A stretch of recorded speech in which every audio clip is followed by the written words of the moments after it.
hora do grande debate aqui no Expresso CNN. A partir de agora, temas relevantes com visões diferentes sobre o mesmo assunto. Tudo para você construir com a gente a sua opinião.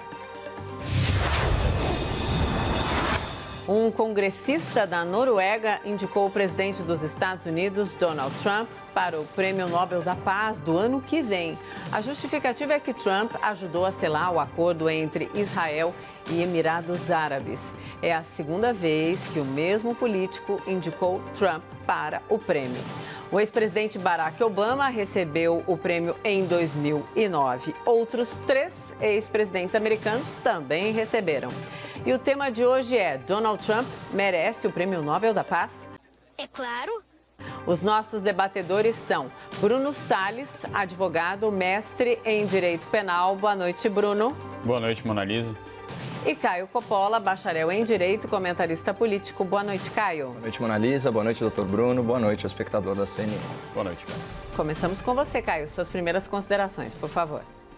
Bom, a indicação de Donald Trump ao Nobel da Paz, ela foi feita por um parlamentar norueguês que, em entrevista à Fox News americana, justificou a sua recomendação da seguinte forma, aspas, eu acredito que ele fez mais pela paz entre nações do que a maioria dos demais candidatos ao prêmio. É verdade. O entrevistado, ele acrescentou que não é um apoiador incondicional do presidente americano, mas enfatizou, o comitê deve se atentar aos fatos e avaliá-lo, presidente Trump, pelos fatos, não pela forma como ele se comporta algumas vezes. É interessante analisar a questão em debate a partir dessa perspectiva pragmática. Então, premiar com base em resultados concretos e não por razões, por assim dizer, intangíveis, como influência sociopolítica, discursos comoventes e supostas boas intenções. Em 2009, por exemplo, como citado no enunciado, a organização do prêmio prestigiou o intangível e concedeu o Nobel da Paz ao antecessor de Trump. À época, Barack Obama era um presidente carismático recém-eleito que, para muitos, personificava a esperança de novos tempos, inclusive em termos das relações internacionais e da hegemonia geopolítica e militar americana. A rede inglesa BBC, ela citou a premiação de Obama como um presente de boas-vindas ao cargo e ao palco mundial. Em outras palavras, premiou-se uma expectativa e não uma realidade. Então, reparem só no tom genérico e bajulador dessa premiação, a partir desses trechos que eu separei da nota oficial publicada pelo Comitê do Nobel, justificando a honraria tão precoce. Barack Obama será premiado pelos seus esforços extraordinários para fortalecer a diplomacia e a cooperação entre os povos. Obama, como presidente, criou um novo clima na política internacional. Raramente uma pessoa capturou a atenção mundial e deu à humanidade a esperança de um futuro melhor. Obama é agora o porta-voz líder do mundo. Não parece estranho que com apenas um semestre de mandato e ainda sem nenhum êxito em política externa, o ex-presidente tenha recebido o Nobel da Paz de 2009? A premiação soa ainda mais controversa quando nós avançamos um pouco no tempo para o início de 2017, foi o término do seu mandato. Porque a grande ironia disso tudo é que Barack Obama foi o único presidente americano na história a completar 8 anos de gestão com as tropas do seu país em combate ativo no exterior. E o fez em flagrante contradição à sua própria plataforma eleitoral, que contemplava, sim, o encerramento de conflitos e o retorno das Forças Armadas ao lar, esse último objetivo alcançado apenas parcialmente. Então, eu cito aqui o catedrático PhD Elliot Cohen, professor de História Militar na Universidade Johns Hopkins, aspas, Obama será lembrado como um presidente de tempos de guerra. Lançou nossa terceira guerra no Iraque contra o Estado Islâmico, permaneceu no Afeganistão e apoiou a empreitada europeia para derrubar Gaddafi na Líbia. Então, esses fatos, eles levam a uma única conclusão possível. O Nobel da Paz de 2009 foi concedido com fundamento em promessas para um presidente americano que foi uma decepção em termos de política externa, sem apresentar resultados consistentes e duradouros como legado da sua gestão. E por que é tão válido esmiuçar esse caso? Porque além de ser a situação mais próxima da indicação do atual presidente americano, a premiação de Obama, ela escancarou o amplo espectro de critérios para a escolha do ganhador do prêmio. Então, além de honrar figuras aduladas pela opinião pública e prestigiar narrativas, como o caso que nós já analisamos, o Nobel, via de regra, coroa uma biografia de luta pacifista ou uma conquista muito relevante para a paz mundial. E uma conquista é necessariamente uma realidade, não uma expectativa. E aqui, enfim, cabe análise sobre a conquista específica que tornou Donald Trump elegível para o prêmio. O presidente americano ele teve papel fundamental na intermediação da assinatura do acordo de paz entre Israel, uma pérola da democracia no Oriente Médio, e os Emirados Árabes Unidos, uma confederação de monarquias islâmicas situadas lá no Golfo Pérsico. Esse tratado ele é histórico por alguns motivos. Ele marca a primeira relação diplomática oficial entre o Estado judaico e alguma nação árabe do Golfo. É somente o terceiro acordo de paz entre israelenses e árabes em mais de 70 anos. Esse tratado ele normaliza as relações entre nações antes inimigas, incluindo uma generosa e surpreendente concessão de Israel sobre a anexação de territórios ocupados na Cisjordânia. E mais importante, o tratado abre um precedente didático e fundamental para que outros países árabes e de matriz islâmica reconheçam, ainda que muito tardiamente, a legitimidade de Israel, saindo aí do terreno arcaico, do ódio xenófobo e adentrando o domínio civilizado, da tolerância e da diplomacia. E aqui eu peço uma licença especial para abrir um parênteses sobre a disputa entre árabes e israelenses, que o escritor conservador americano Dennis Prager definiu com muita propriedade em um texto de 2014, a partir aí dos seus estudos na Columbia University. Aspas. O conflito no Oriente Médio pode ser o mais difícil de ser solucionado, mas é o mais fácil de ser explicado. E a razão para isso, segundo ele, é a seguinte: um lado quer o outro lado morto. Muitos palestinos, muçulmanos e árabes não reconhecem o direito do Estado judeu de Israel de existir. E a história corrobora essa contundente declaração. Em 1947, após os horrores do Holocausto nazista, a recém-fundada Organização das Nações Unidas, a ONU, votou pela partilha da Palestina em 2 estados, um judeu e outro árabe. Israel aceitou a decisão colegiada das nações, mas nenhum país árabe ou muçulmano concordou. Israel foi atacado por todos os seus vizinhos já no seu primeiro dia de existência independente, em 1948. Milagrosamente, o Estado judeu não foi dizimado, mas ataques como esse se repetiram nas décadas seguintes, incluindo atos de terrorismo e antissemitismo financiados pela liderança palestina. O ódio a Israel é tão enraizado e tão pronunciado que em 1967 a cúpula da Liga Árabe divulgou a Resolução de Khartum, cujo terceiro parágrafo contém os 3 nãos contra Israel: não ao reconhecimento, não à paz e não à negociação. Convenhamos que é um desafio quase intransponível dialogar com quem sequer admite o seu direito de existir. É desse contexto conflituoso que emerge o eventual mérito do presidente americano ao costurar um acordo sem precedentes numa das regiões mais tensas do globo e entre nações hostis entre si. Portanto, respeitando aí o hábito de oferecer uma resposta clara à questão em debate, Trump merece o Nobel da Paz? Bom, isso vai depender da força das demais candidaturas, das suas respectivas biografias e das suas respectivas realizações. Mas o presidente americano certamente faz jus à indicação, se nós considerarmos o critério objetivo de ter atingido, por meios lícitos e diplomáticos, uma conquista relevantíssima para a paz na humanidade. Bruno, suas primeiras considerações, por favor. Obrigado, Mona Lisa. Minhas amigas, meus amigos telespectadores, boa noite. Boa noite. Em 1990, Mikhail Gorbachev, então líder da União Soviética, conhecido por seu legado de abertura política e econômica do regime soviético, era agraciado com o Prêmio Nobel da Paz pelos seus esforços para pôr fim às hostilidades da Guerra Fria. Dentre seus feitos está a assinatura em 1987 do Tratado entre os Estados Unidos da América e a União das Repúblicas Socialistas Soviéticas sobre a eliminação dos seus mísseis de alcance intermediário e de menor alcance. Esse tratado foi assinado pelo Gorbachev na condição de secretário-geral do Partido Comunista da União Soviética e por Ronald Reagan, presidente dos Estados Unidos do Partido Republicano. Ao receber o Nobel em Oslo, na Noruega, Gorbachev afirmou, vou abrir aspas, o ano de 1990 representa o turning point, a marca, o fim da divisão antinatural da Europa. A Alemanha foi reunificada e nós começamos a derrubar o medo de um confronto militar, político e ideológico. Fecha aspas. Pois é, meus amigos e minhas amigas, 30 anos depois, nós estamos aqui, hoje, discutindo se Donald Trump merece o Prêmio Nobel da Paz. É claro. O Trump foi indicado ao Nobel pelos seus esforços para a assinatura de um acordo entre Israel e os Emirados Árabes Unidos. E, sem dúvida, trata-se de um acordo histórico. Desde a criação do Estado de Israel, como Caio disse, apenas o Egito e a Jordânia reconhecem a sua existência dentro do que se chama mundo árabe. O estabelecimento de relações entre Israel e países árabes é, sem dúvida, um passo importante na construção da paz no Oriente Médio. E, por que não, na paz mundial. Mas será que o Trump está realmente fazendo isso? Vamos lá ver.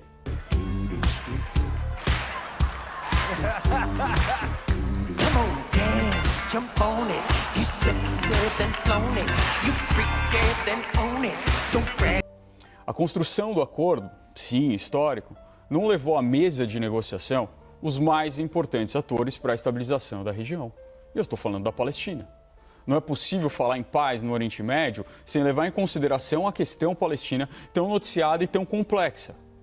É condição para a paz no Oriente Médio que a convivência entre israelenses e palestinos seja promovida, seja garantida e seja priorizada. A anexação de territórios palestinos, e aqui ela é considerada ilegal unanimemente por toda a comunidade internacional, deve cessar, e a condição estabelecida para o reconhecimento do Estado judeu entre os países árabes é a criação de um Estado palestino com as fronteiras de 1967. E nada disso foi colocado no acordo, foi colocado na mesa ou discutido. Nada disso está contemplado, nada disso vai acontecer. O acordo, em verdade, pode ter o efeito contrário, de acirrar ainda mais os ânimos da região. A Turquia e a própria Autoridade Nacional Palestina criticaram abertamente a celebração do acordo. Além disso, esse ajuste entre Israel e os Emirados Árabes Unidos, enfraquece a posição de negociação da Palestina perante a comunidade internacional, já que uma das condições para o estabelecimento de relações com países árabes é justamente a criação de um Estado palestino. Quando se trata de uma negociação, acuar um lado com apoio, e infelizmente com apoio radical, disposto a chegar ao conflito armado para fazer valer as suas posições, não parece ser, digamos, o meio mais adequado, o mais diplomático e certamente não é o mais pacífico. Além disso, o Trump não mede esforços em retirar os Estados Unidos dos vários acordos de restrição de armas. Vamos lembrar daquele acordo que eu falei no começo, de 1987, assinado entre Gorbachev e o republicano Ronald Reagan? Pois é, Trump rompeu. Não acredito. Além disso, Trump retirou os Estados Unidos de outros grandes acordos de restrição de armas. Internamente, os Estados Unidos estão cada vez mais divididos. Supremacistas brancos atiram em manifestantes negros, a crise do coronavírus está fora de controle e Trump está em campanha para a reeleição com um discurso cada vez mais radicalizado. É mentira! Mentira! Mentira! Mentira! Mentira! Mentira! O telespectador pôde acompanhar isso aqui na CNN. Esse ano, o relógio do apocalipse, que marca o tempo que falta para meia-noite, representado pela extinção da humanidade por uma guerra nuclear, atingiu o seu ponto mais próximo do fim, em janeiro desse ano. 100 segundos para o fim. Ao anunciar o adiantamento desse relógio, os cientistas da Universidade de Chicago disseram que líderes políticos que deixam de lado meios efetivos para lidar com problemas internacionais complexos em troca de ganhos políticos internos são uma ameaça à humanidade. 30 anos depois, a Alemanha está reunificada.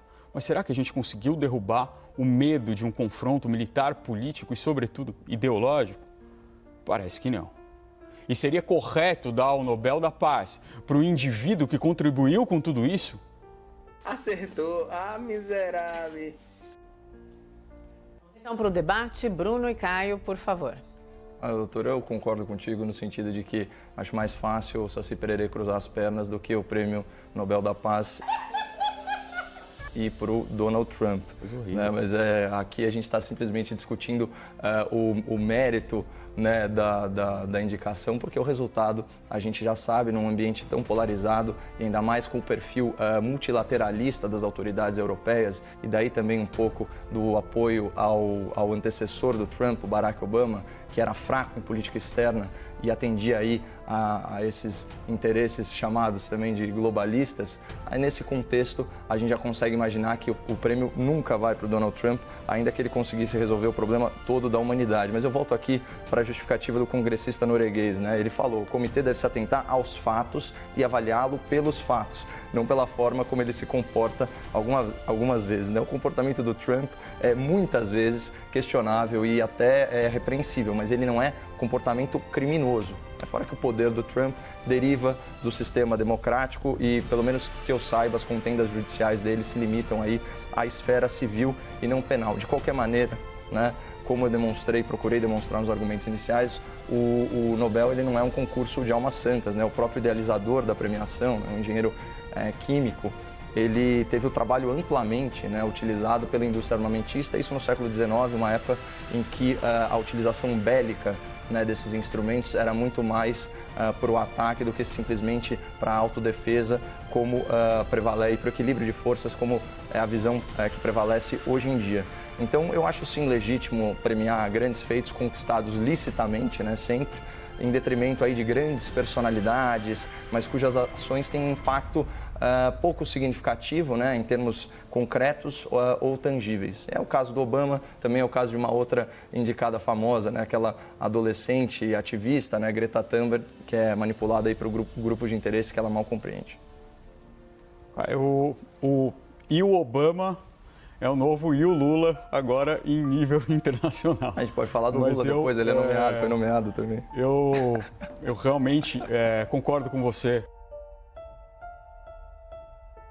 Eu acho que a premiação do Obama foi uma premiação equivocada, foi precoce e a política internacional do Obama foi catastrófica. Inclusive, isso foi muito discutido durante as eleições de Donald Trump na disputa com Hillary Clinton, que era responsável por essa política internacional na época.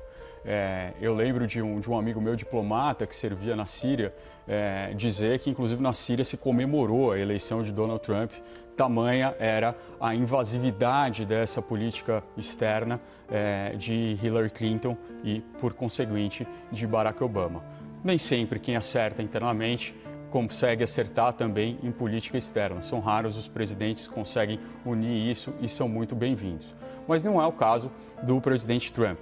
Não é o caso do presidente Donald Trump, que não está acertando internamente, isso é bastante claro, até pelas intenções de voto que hoje são noticiadas pela imprensa americana, e também não está acertando fora. Eu acho que o principal ponto que tem que se destacar é que Donald Trump tem uma política externa bastante agressiva, que de fato quebra com o multilateralismo, que é a tradição pacífica de depois da Segunda Guerra Mundial, que quebra com essa tradição, que pensa somente nessa hegemonia norte-americana, com medo de uma nova potência emergente, que é a China, a quem ele já declarou uma guerra velada. É uma guerra fria, uma guerra econômica com a China, com insultos e com insinuações quase todos os dias. Hoje mesmo nós vimos o cancelamento de uma porção de vistos de estudantes e pesquisadores chineses dos Estados Unidos que terão que deixar o país. Sem falar na força, na pressão que se fez para que uma plataforma, uma rede social, o TikTok, vendesse a sua participação nos Estados Unidos para uma empresa americana. Isso fica muito claro que isso tudo é uma política qualquer coisa menos pacifista. Então, só corroborando aí as críticas ubíquas aí ao Obama, né, a impropriedade da escolha do Nobel de 2009, ela é subscrita, inclusive, pelos próprios, até por um secretário, né, tem umas declarações de bastidores, tem um livro de memórias intitulado Secretário da Paz, né, do ex-secretário do Comitê do Nobel. Ele foi secretário, acho que entre 90 e 2015. O nome dele é Geert Lundestad. Né? E ele disse o seguinte: até muitos apoiadores de Obama acharam que o prêmio foi um erro. Nesse sentido, o comitê não alcançou aquilo que ele pretendia. Então, aqui é importante mostrar o viés político, né? O viés de comunicação, né, do prêmio Nobel, que era o quê? Fortalecer a imagem do presidente americano, né, que era simpático a um multilateralismo muito mais benéfico aos europeus, bem diferente do Trump, que obrigou os países da Europa a pagarem, por exemplo, vamos dizer assim, uma porcentagem maior né, dos fundos de organizações militares, como é o caso da OTAN, e até retirou, né, o funding aí de outras organizações multilaterais que, na visão dele, não estavam realizando a contento o seu trabalho, né? O próprio presidente americano, Obama, considerou não buscar o prêmio, ele próprio julgou precoce. E se você pegar o discurso, né, de aceitação, é quase um exercício de frustrar expectativas. Ele já sabia o grande desafio que se descortinava aí para ele e que mudar as coisas, apesar de todo o marketing da campanha democrata, não é tão fácil assim. Mas já que você tocou no assunto do Lula, eu vou me permitir também falar sobre isso, porque existe uma coincidência aqui, afinal de contas, ele também foi indicado ao Prêmio Nobel da Paz, se não me engano, por ter tirado, uma das justificativas, por ter tirado milhões e milhões de pessoas da pobreza, né? E aqui é muito importante fazer o destaque, né? Vocês percebam que em todo momento eu falei sobre o Trump, que as conquistas dele para a paz na humanidade foram conquistadas de forma lícita. E como é sabido, inclusive a indicação do ex-presidente Lula foi feita após a condenação em segunda instância, a gente sabe que ele é o quê? Ele é um corrupto criminoso. E o que é ser corrupto no Brasil? É ser ladrão de pobre. Então não faz o menor sentido premiar alguém por beneficiar a humanidade com um programa de transferência de renda, se isso foi obtido de forma completamente ilegal. Ok, a gente sabe, não, você sabe, e fazer essa ligação entre as acusações do Pedalinho, do sítio de Atibaia com o Bolsa Família.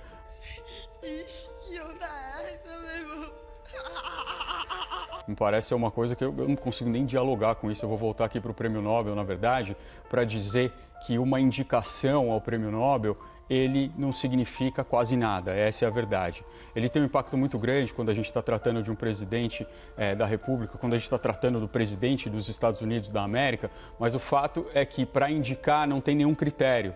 São cerca de 358 indicados por ano, na verdade no último ano se indicam, e esse processo seletivo, ele não tem nenhum filtro. Pode-se indicar quem quiser. O Prêmio Nobel não diz quem são os indicados, a não ser quando uma pessoa vai à imprensa, como é o caso desse parlamentar norueguês, e diz que ele fez essa indicação.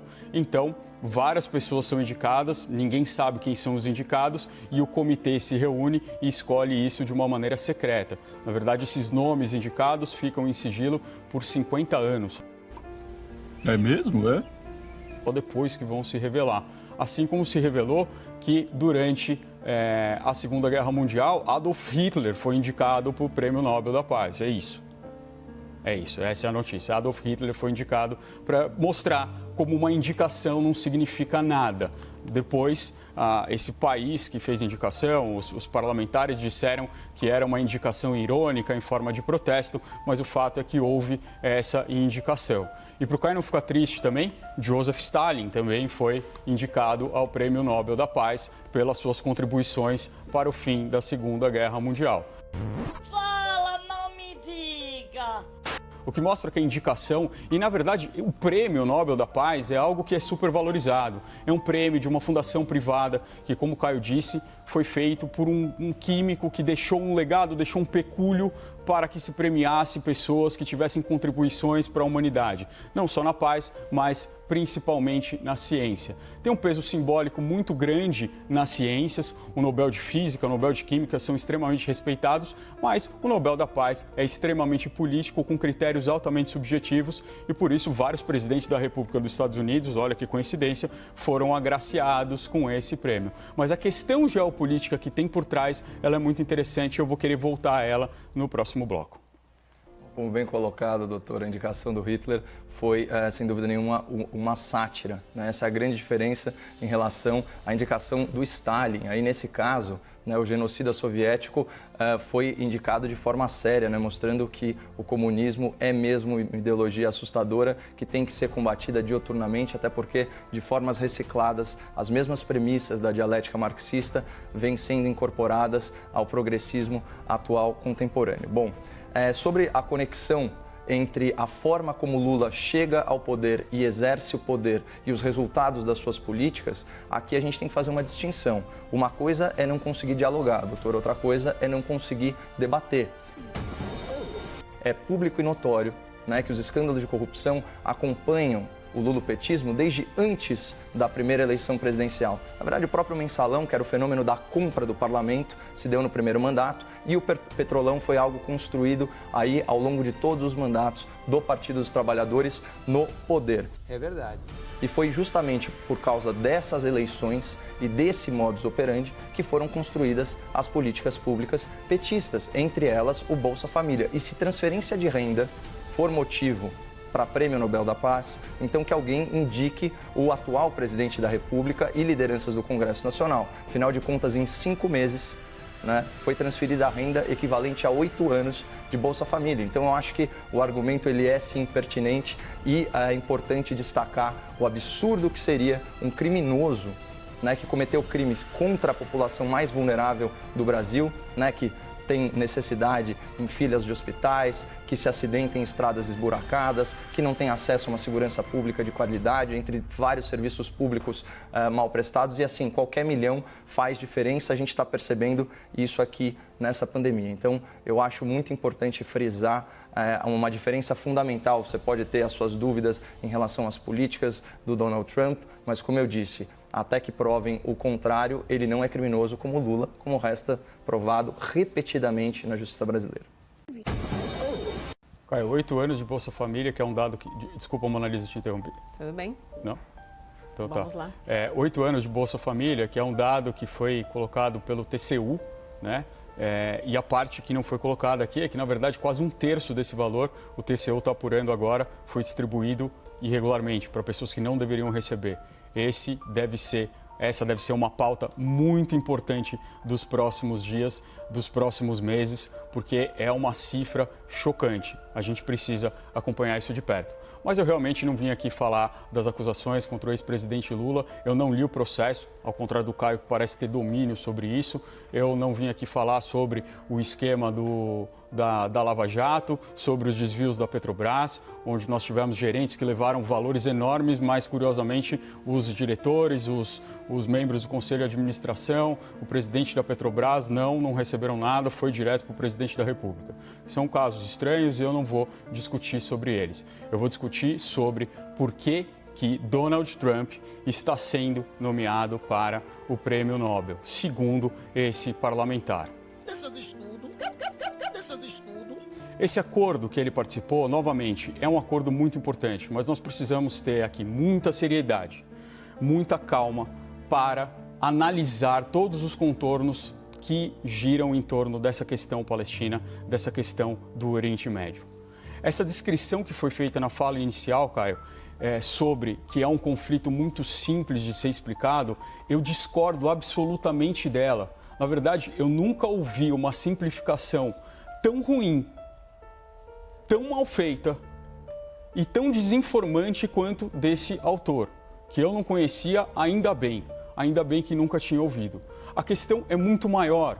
Essa é uma questão cheia de clichês como essa, de que um quer matar o outro, de que é uma briga histórica, nunca foi uma briga histórica.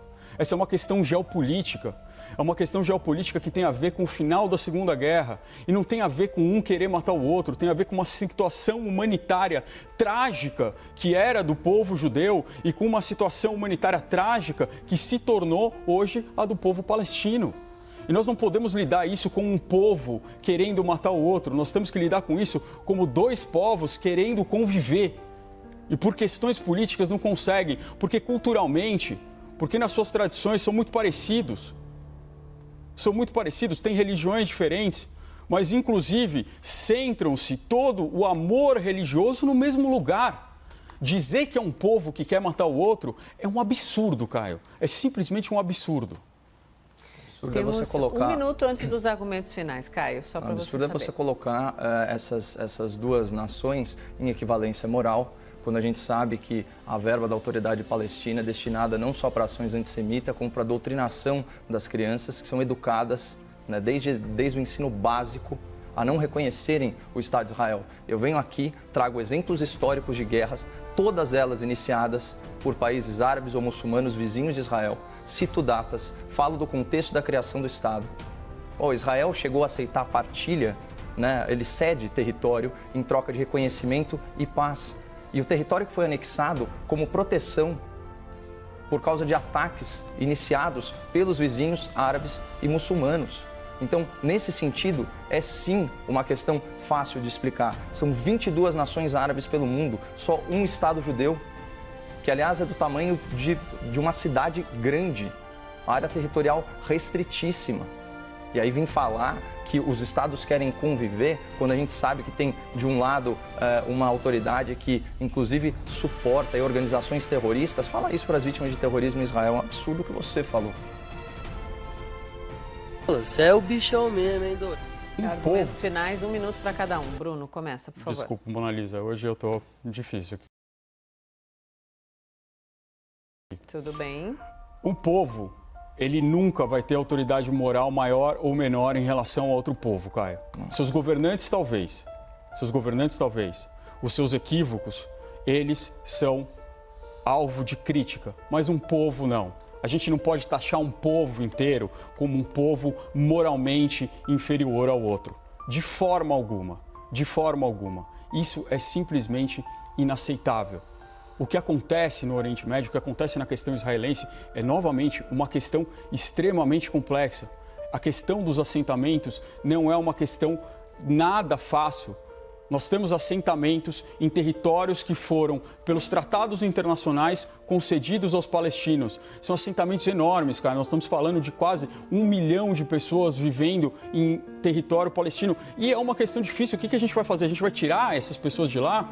Não é simples dessa forma. Por outro lado, o povo palestino quer construir o seu Estado e não consegue. E sim, há problema dos governantes, há problema de lado a lado. E em Israel, na sua política interna, se reconhece isso. Se reconhece isso lá dentro. Que talvez a política que tenha sido implantada nos últimos anos não seja a melhor para se conseguir a paz. Porque para haver paz precisa de justiça. É isso que não se entende. É isso que precisa se compreender. Bom, Caio, doutor, seus argumentos? Israel, por 5 vezes, aceitou termos internacionais para partilha em 2 estados, inclusive na fundação do Estado israelense, 5 vezes. E as autoridades palestinas nunca reconheceram isso. Eu sugiro ao espectador da CNN que procure como foram as negociações de Camp David, lá por volta do ano 2000. Israel chegou a se comprometer com a devolução de 95% do território do West Bank, da Cisjordânia. Então, é um absurdo falar isso. Esse relativismo moral, né, principalmente do espectro ideológico da esquerda, ele é tóxico. É claro que a gente está falando, como eu disse no começo da minha fala, Israel é uma pérola da democracia no Oriente Médio. É um país que respeita direitos humanos, respeita liberdades individuais. Isso que não é um Estado laico, é um Estado confessional, como se chama. Então, assim, a história não corrobora essa ideia de que estamos simplesmente entre vizinhos que divergem. É muito difícil atingir a paz quando um quer exterminar o outro. E aqui a gente faz uma generalização com base nas autoridades desse país. Não estamos falando de um povo como um todo, isso é uma obviedade.